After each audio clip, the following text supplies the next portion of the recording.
എല്ലാ കൂട്ടുകാർക്കും നമസ്കാരം. ഞാൻ സുധീർ കബീർ.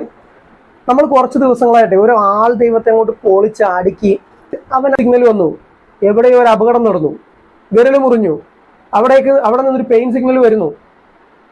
സോ ആരാ എവിടെ പണിക്കാരെ വിളിക്ക്, അവിടെ പോയിട്ട് ആദ്യം മതിൽ കെട്ടാൻ പറയും.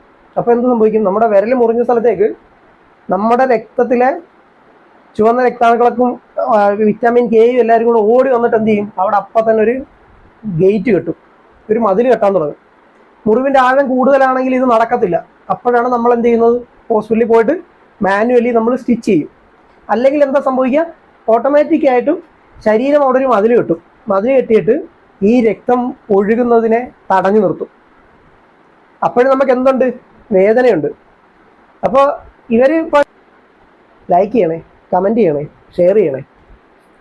എനിക്ക് വേണ്ടിയല്ല, നിങ്ങൾക്ക് വേണ്ടി. പിന്നെ ഇനിയിപ്പോൾ ഞാൻ മോണിറ്റൈസേഷൻ ചെയ്യാൻ തീരുമാനിച്ചു കേട്ടോ. കാര്യം എന്താ വെച്ചാൽ അങ്ങോട്ട് കത്തട്ടെ. കത്തുമ്പോൾ നമുക്ക് കാശ് കിട്ടുവാണെങ്കിൽ നമുക്ക് ഇതുപോലെ പാവങ്ങളെയൊക്കെ നമുക്ക്